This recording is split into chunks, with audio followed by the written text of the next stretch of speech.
Hello students, exercise 12.2 question number second factorise करना है। वही सेम पुराने मेथड्स हैं हमारे पास।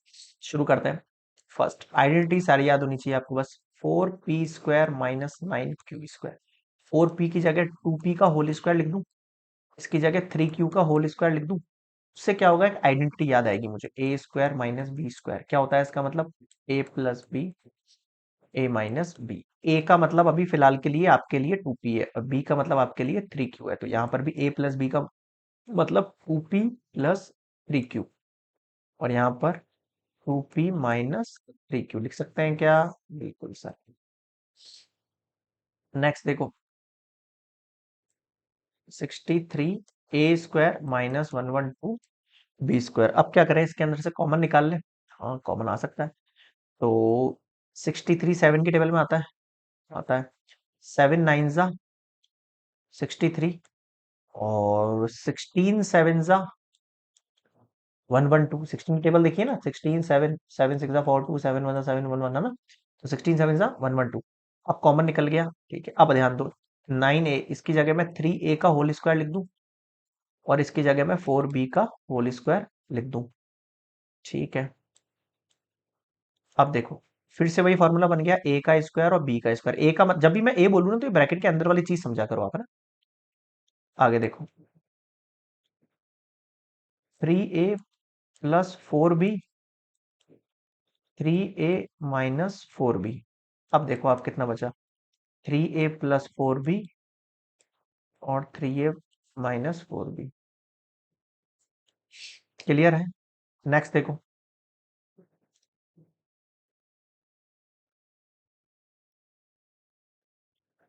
इसका मतलब क्या हो गया, 7x का होल स्क्वायर। इसका हो गया 6 का होल स्क्वायर। a का स्क्वायर b का स्क्वायर क्या होता है? a प्लस बी और a माइनस बी। सिंपल। समझ में तो आ रहा है ना अच्छे से? थर्ड हो गया, चलो इधर कर देते हैं fourth case. 16x⁵ minus 144x⁵। अब मुझे 16 का मतलब तो पता है, 4 का होल स्क्वायर होगा। इसका मतलब भी पता है 12 का होल स्क्वायर होगा, बट ये x5 x³ ये थोड़ी सी दिक्कत है। एक काम करते हैं, x³ कॉमन निकाल लेते हैं। x³ कॉमन निकाल लेते हैं। अगर मैंने x³ निकाल दिया इसमें से, 16 तो यही रहेगा आपके पास। x⁵ है, x⁵ में से 3 चली गई तो x⁵2 बच गई। 144 यहीं पर, x³ पूरा चला गया तो बस इतना ही बचा। अब देखो, 16 और x², क्या मैं इसकी जगह 4x का होल स्क्वायर लिख सकता हूं? क्या कह रहा हूं? 4x का होल स्क्वायर। नेक्स्ट देखो, 12 का होल स्क्वायर। अब इधर देखो, 4x प्लस 12, 4x माइनस 12 लिख सकते हैं। ये हो गया आपका आंसर। क्लियर है।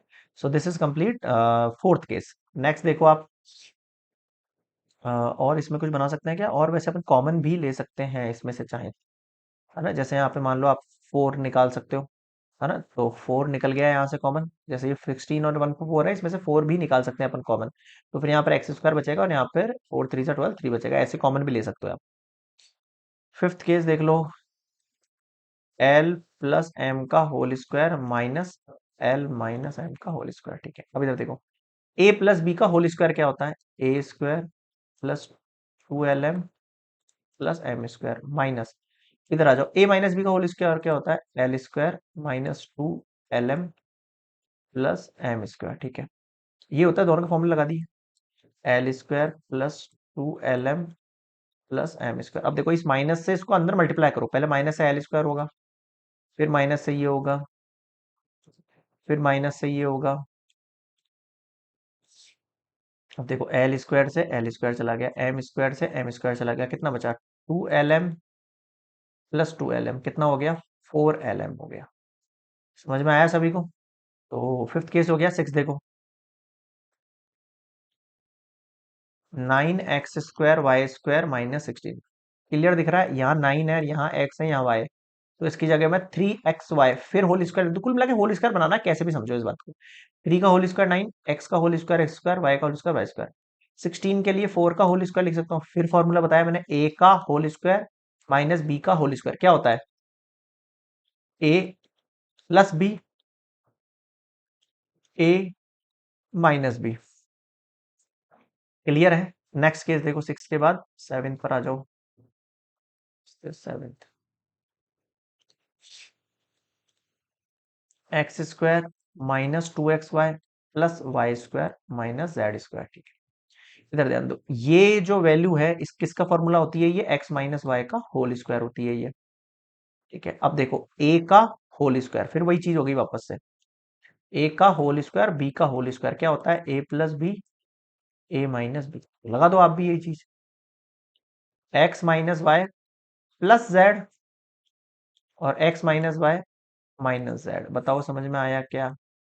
ठीक है, सेवेंथ सेवेंथ केस हो गया। नेक्स्ट देखो, एट्थ लास्ट केस।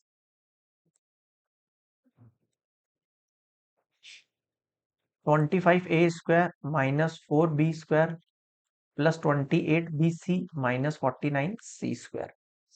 ठीक है, इधर ध्यान दो, इधर ध्यान दो, यहां पर भी सी है, यहां पर भी सी है।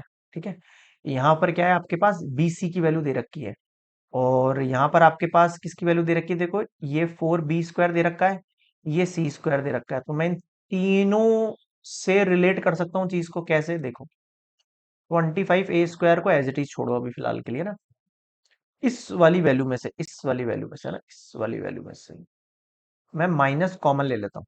अगर मैंने माइनस बाहर निकाल दिया तो ये -4 की जगह +4b² लिखना चाहिए मुझे, क्योंकि मैं वापस मल्टीप्लाई करके वापस बना दूंगा।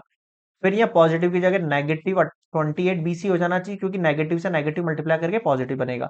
फिर नेगेटिव कॉमन निकल गया तो प्लस का 49c² होना चाहिए। बताओ ये वाली चीज समझ में आएगी आपको? क्लियर है? अब देखो मैंने माइनस कॉमन लिया तो वापस मल्टीप्लाई कर दो आप इनको, वापस ये वैल्यू बन जाएगी आपके पास। ठीक है, अब इधर देखो, वापस फॉर्मूला बनाओ, 4b² इसकी जगह मैं 2b का होल स्क्वायर लिख दूं, और इसकी जगह 7c का होल स्क्वायर लिख दूं, लिख दो। अब अंदर क्या होगा, मैंने बताया था माइनस का 2, ये वाली वैल्यू लिखो पहले अंदर वाली 2b, फिर ये वाली वैल्यू लिखो 7c, इनको मल्टीप्लाई करो, यही वैल्यू आएगी, आएगी नहीं आएगी? अगर ऐसा हो रहा है आपके पास तो आंसर क्या होना चाहिए, 2b - 7c का होल स्क्वायर। समझ में आया? यहां तक समझ में आ गया क्या? थोड़ा ध्यान देना ना, नेक्स्ट स्लाइड पे ले रहा हूं, यहां तक स्टेप के बाद। ये किसका फॉर्मूला लगाया मैंने यहाँ पर, a² minus 2ab plus b² equals to a minus b का होल स्क्वायर। ठीक है, अब देखो क्या वैल्यू है मेरे पास एट्थ में, फिर से लिख रहा हूं मैं पीछे यहाँ पर, 25a² माइनस, और ये वैल्यू क्या थी आपके पास, 25a² माइनस 2b - 7c। अब इस वैल्यू को आप ऐसे समझो, क्या मैं इसकी जगह 5a का होल स्क्वायर लिख दूं, और इसकी जगह 2b - 7c होल स्क्वायर ऐसे लिखूं? अब आप इस वैल्यू को देखो, फिर से formula a² minus b², B का मतलब बोल रहा हूं तो ये पूरा b मानो आप, क्या होता है इसका मतलब, a plus b, a minus b. देखो 5a माइनस, या फिर पहले प्लस ले लो, 5a प्लस 2b - 7c होगा पहले तो, फिर 5a माइनस, अब यह माइनस के बाहर ये दो वैल्यू ब्रैकेट में लगेंगी। अब तुम कह सकते थे सर यहाँ पे क्यों नहीं किया, क्योंकि यहाँ पर पॉजिटिव का साइन था, पॉजिटिव के साइन से अंदर कुछ इफेक्ट नहीं पड़ेगा, लेकिन नेगेटिव साइन से इफेक्ट पड़ेगा।